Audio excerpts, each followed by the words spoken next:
Feliz sábado, querida hermana, querido hermano. Quiero invitarte a que busques tu Biblia y vayamos al Antiguo Testamento. Y en tu Biblia busques el libro del profeta Joel. Vamos, te animo a que lo hagas. Yo sé que a veces es más fácil escuchar o ver lo que se pone en la pantalla, pero yo quiero en esta mañana que busques tu Biblia. Te voy a dar 1 minuto, 30 segundos, para poder coger tu Biblia y abrirla en el libro del profeta Joel. El profeta Joel, su libro, está enmarcado en lo que se conoce como los profetas menores. No porque no sean mensajes importantes, se les dice así simplemente porque son libros donde hay poco contenido en el sentido del capítulo. Son pocos capítulos. En el caso del profeta Joel, 3 capítulos, pero de una profundidad y de una actualidad muy importantes. No todo el mundo se pone de acuerdo en cuándo fue que el profeta Joel realizó su ministerio como profeta. Algunos lo sitúan, los eruditos lo sitúan antes del exilio, otros después. No es algo que realmente en este momento a mí me interese tratar.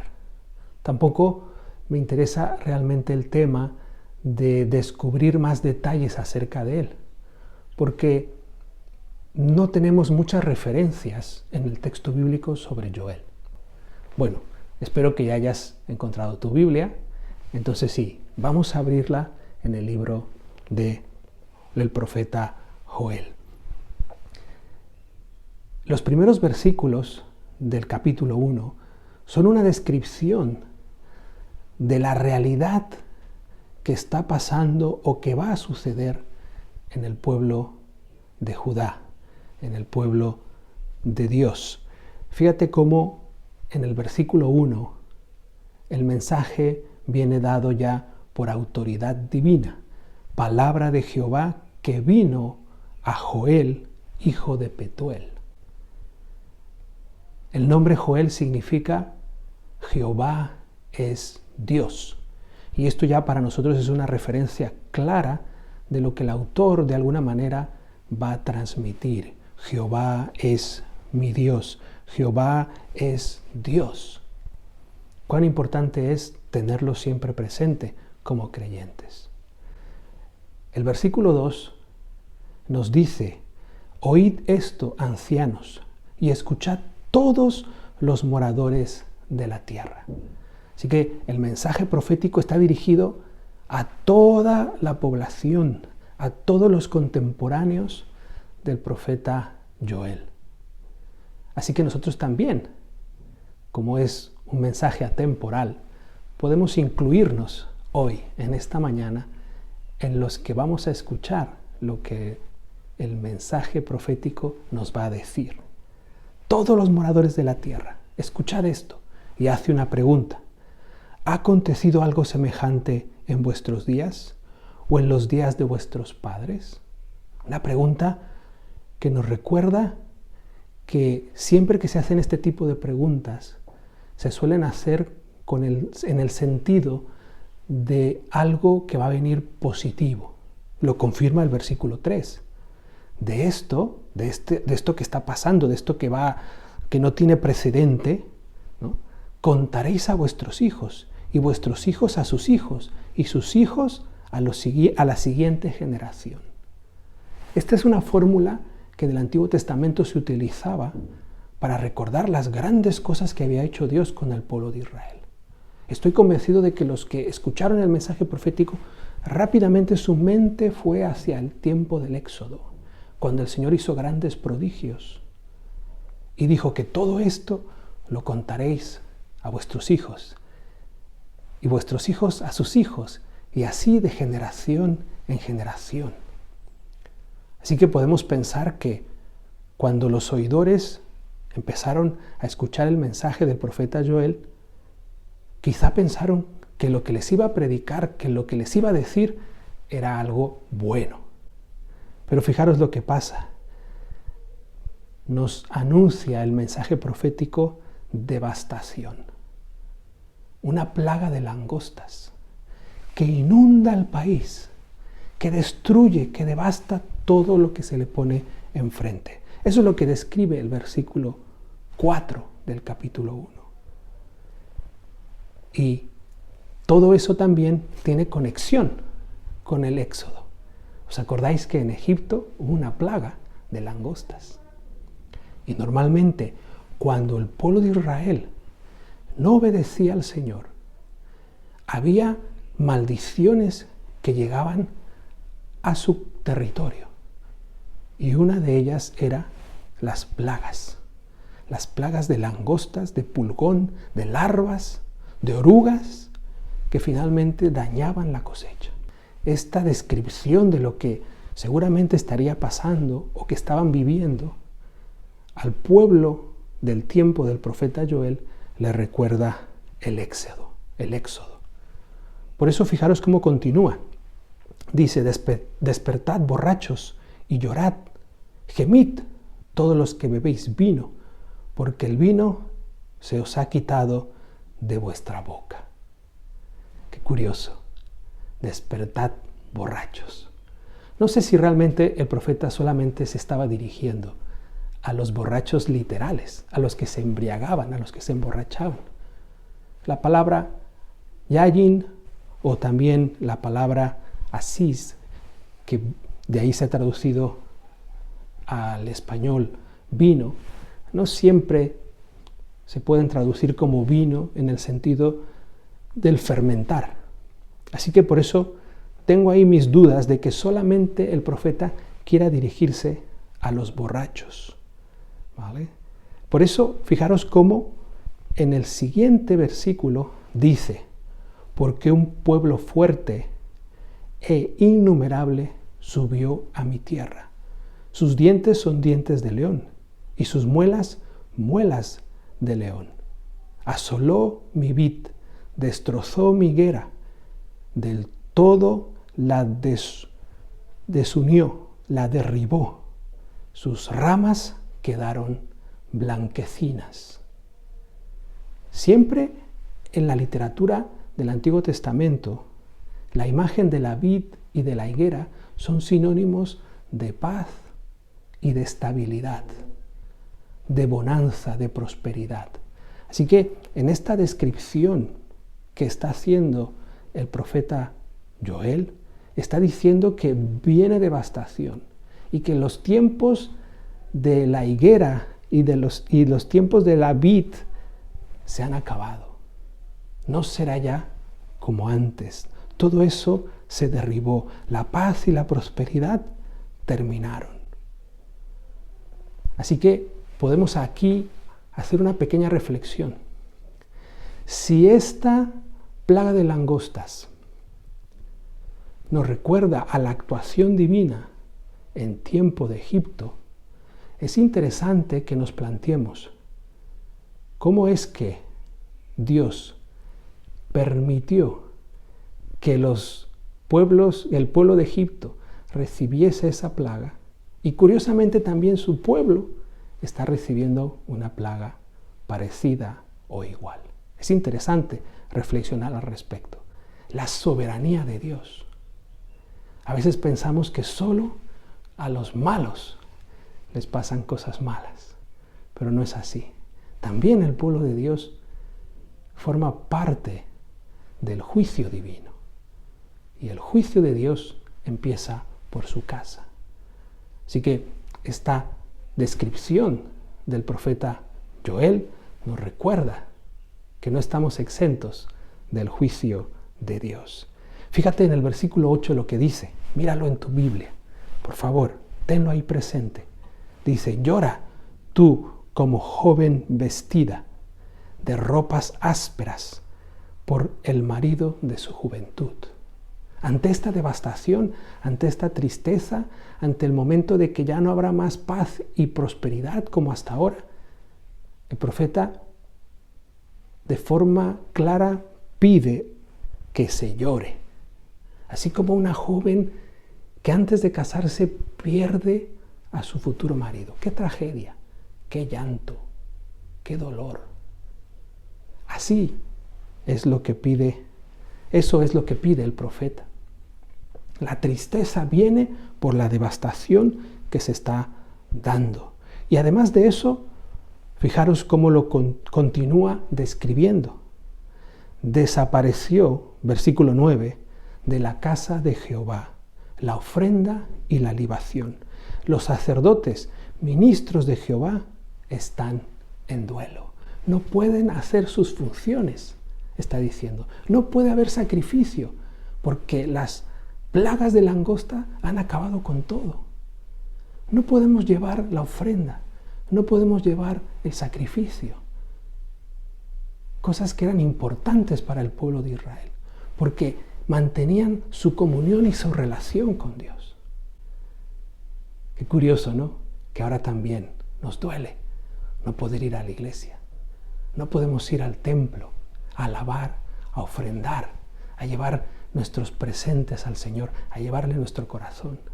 Pues algo así era lo que también estaban pasando en ese momento. Los sacerdotes no podían ministrar y por eso están de duelo, dice. El campo está asolado, versículo 10, y la tierra en luto.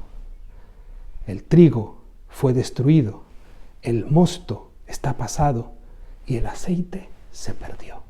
3 elementos muy importantes en la simbología bíblica: el trigo, el mosto y el aceite. Para reflexionar. No lo voy a comentar porque quiero adelantarme y avanzar. Continúa entonces el versículo 11 diciendo: se quejan los labradores, se quejan los viñadores por el trigo y la cebada, porque se perdió la mies del campo. Todo se ha perdido. Y ahora todo el mundo se queja. Todo el mundo se lamenta de tal devastación, de esta realidad tan lamentable que está pasando el pueblo de Israel. El pueblo del tiempo del profeta Joel. Y el versículo 12, para mí, es el elemento central de este primer párrafo que estamos estudiando, que estamos leyendo, que estamos recordando. Dice: la vid está seca y pereció la higuera, también el ganado, la palmera y el manzano, todos los árboles del campo se secaron. La descripción es desesperante. No hay esperanza, no hay frutos. La granada, como sabéis, es símbolo de la fertilidad. Cuando tú abres una granada, todas las frutas ahí pequeñitas, qué hermosa es. Y por eso se asocia a la fertilidad. Todo eso se ha acabado. Los árboles se han secado, no hay esperanza, no hay fertilidad, ya no habrá más paz, ya no habrá prosperidad, es lo que está diciendo.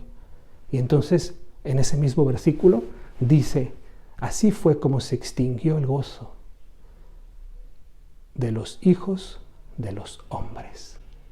Por todas estas cosas, ya no están más contentos, ya no están más felices, ya no se alegran, porque les ha venido una plaga. Ha devastado sus cosechas, sus árboles no dan fruto. Y el templo no puede realizar su función. Los sacerdotes están en el paro. No pueden realizar su función. No pueden ministrar en el templo porque no tienen los recursos para poder llevar adelante los sacrificios. Así que están sin gozo, tristes, abatidos, sin esperanza. No hay cosecha, todo está perdido. Y en este momento es cuando el profeta Joel pide una reacción. Su mensaje es para que sus contemporáneos reaccionen, y nosotros creo que también. Dice aquí versículo 13, vestíos de luto y lamentad, sacerdotes. Quejaos, gemid, ministros del altar. Venid, dormid con ropas ásperas, ministros de mi Dios, porque quitada es de la casa de vuestro Dios la ofrenda y la libación. Está diciendo que estamos de luto. En esa situación está diciendo que ellos estuvieron de luto. Fijaros el versículo 14 lo que dice: proclamad ayuno, convocad asamblea, congregad a los ancianos y a todos los moradores de la tierra en la casa de Jehová, vuestro Dios, y clamad a Jehová. Ese es el pedido que el profeta Joel está haciendo a sus conciudadanos. Clamad a Jehová. Los sacerdotes, los dirigentes del pueblo de Israel, los ancianos, los que tenían influencia en esa época, y finalmente todos los moradores de la tierra, dice, todos los moradores de la tierra. Venid, congregaos, porque hay que clamar a Dios. Clamad a Jehová. Sigue siendo una fórmula y una petición válida para nuestros días. Clamad a Jehová. Orad con insistencia, con fervor, para que haya esperanza en situaciones tan desesperantes y donde no se ve una salida. Así que ese pedido de clamar a Jehová, sin duda que conlleva una línea de arrepentimiento, una oración sincera de arrepentimiento genuino. Y ahora vamos a ver por qué lo digo. Dice el versículo 15 del capítulo 1, Joel 1:15. Ay del día, porque cercano está el día de Jehová, vendrá como destrucción de parte del Todopoderoso. Es curioso que a pesar de la situación tan complicada, a pesar de no haber una clara esperanza, y aunque pueda sonarte fuerte este texto, hay esperanza, porque dice que el día de Jehová vendrá. O sea, está en un futuro. Sí, está cercano, pero todavía está en un futuro. Hay esperanza. Hay solución para que cuando ese día llegue no estés triste, como estaban en el tiempo del profeta Joel. No estemos viviendo sin esperanza. No estemos viviendo en la queja o en el dolor y la tristeza. Fíjate qué interesante es que él lo plantea así. Sí, el día grande de Jehová, el día de Jehová, del Señor, está cercano. Vendrá con destrucción, porque Él es el Todopoderoso, Él es soberano. Fijaros en el versículo 16 en adelante. Ahí hay una pregunta. ¿No fue arrebatado el alimento de delante de nuestros ojos, la alegría y el placer de la casa de nuestro Dios? El grano se pudrió debajo de los terrones, los graneros fueron asolados y los hilos destruidos, porque se había secado el trigo. ¿Cómo gemían las bestias? ¿Cuán turbados andaban los hatos de los bueyes, porque no tenían pastos? Y fueron también asolados los rebaños de las ovejas. Nuevamente insiste en la idea de devastación, de sufrir las terribles consecuencias de esa plaga de langostas. Nosotros estamos en un contexto parecido. Ahora estamos en pandemia y ya nos estamos queriendo imaginar y estamos ya pensando cómo va a ser después, las consecuencias de todo lo que está pasando. Paro, tristeza, dolor, hambre y muerte. Pero entonces fijaros en el versículo 19. Esa es la recomendación del profeta Joel para ti y para mí. Lo fue en su tiempo y es válida para nosotros también. A ti, Jehová, clamaré. Yo te animo a que este consejo del profeta lo lleves a cabo, que ores con insistencia, que clames al Señor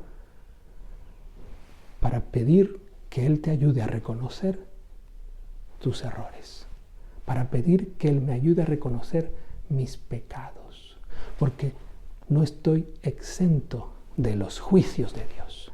No por ir a la iglesia todos los sábados, no por llevar mi ofrenda, mi diezmo, o por obedecer a los mandamientos. no por eso estamos exentos del juicio de Dios. Así que por eso tenemos que clamar al Señor con insistencia. Y aquí dice, ¿por qué? Porque el fuego consumió los pastos del desierto. La llama abrazó los árboles del campo. Las bestias del campo bramarán también a ti, pues se secaron los arroyos de las aguas y el fuego consumió las praderas del desierto. Todo está devastado. Aparentemente no hay esperanza. El futuro sin esperanza. El futuro devastador. Las consecuencias de esa plaga serán terribles. Pero clama a Jehová. Así que yo en esta mañana también quiero animarte a ti y a todos los que me estáis escuchando de que clamemos a Jehová. Primeramente, para pedirle perdón por nuestros pecados, por nuestros errores, porque no estamos exentos de las plagas, de los juicios de Dios. No estamos exentos del dolor y del sufrimiento.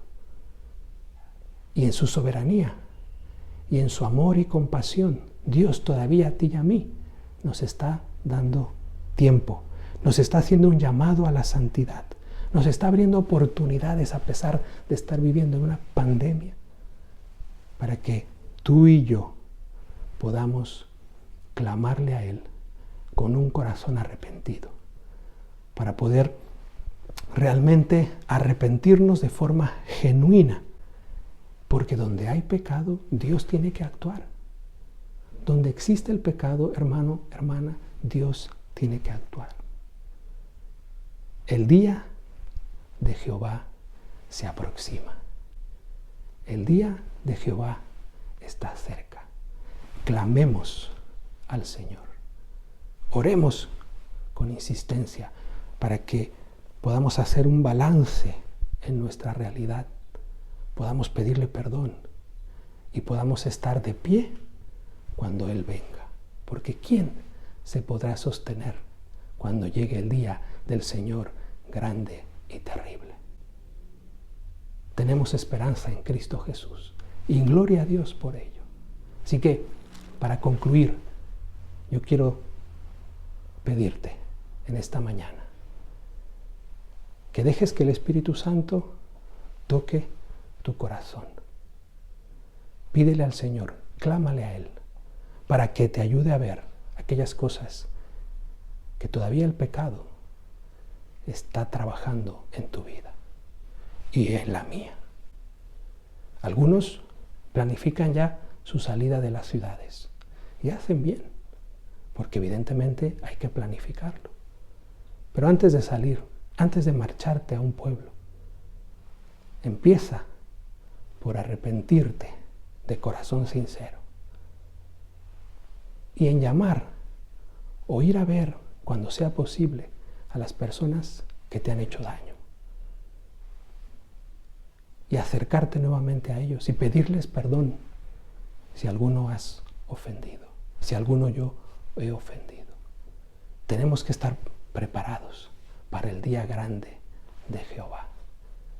Es tiempo realmente de poder clamar al Señor y decirle gracias, porque a pesar de la devastación que estamos viendo, de la tristeza en la que estamos sumidos, de no ver con claridad el futuro, hay esperanza, porque hoy puedo clamar a ti. Hoy puedo ponerme de rodillas y decirte perdón. Perdóname, Señor. Y puedes incluir a tu familia. Y puedes incluir a tu grupo pequeño o a tu iglesia. Para que juntos clamemos al Señor, pidiendo que en nuestras vidas haya un arrepentimiento genuino. Quiero que podamos inclinar nuestro rostro para orar. Querido Padre Celestial, te damos gracias por el mensaje del profeta Joel. Gracias, Señor, porque podemos clamar a ti. Gracias, Señor, porque a pesar de que tus juicios son soberanos y merecidos para cada uno de nosotros y para la humanidad, en tu soberanía también hay una gran misericordia. Y hoy podemos clamar a ti, Señor, que podamos ser tocados por tu Espíritu para arrepentirnos de forma genuina, que dejemos de hablar mal de nuestros hermanos, que dejemos de hablar mal de nuestros dirigentes, que podamos perdonar, Señor, a aquellos que nos hicieron daño. No esperar a que nos perdonen, sino perdonarles. Que podamos cambiar desde nuestro hogar nuestras propias realidades, que cambien nuestras prioridades, Señor, para que podamos acogernos a tu misericordia divina. El día de Jehová se acerca. ¿Quién podrá estar de pie? Nadie, Señor. Solamente si nos aferramos hoy a Cristo Jesús. Que esta pueda ser nuestra realidad. Hoy, mañana y siempre. Te lo pedimos por los méritos de Jesús. Amén. Que el Señor te bendiga. Que podamos pasar un buen día de sábado. Que la paz del Señor esté con cada uno de vosotros.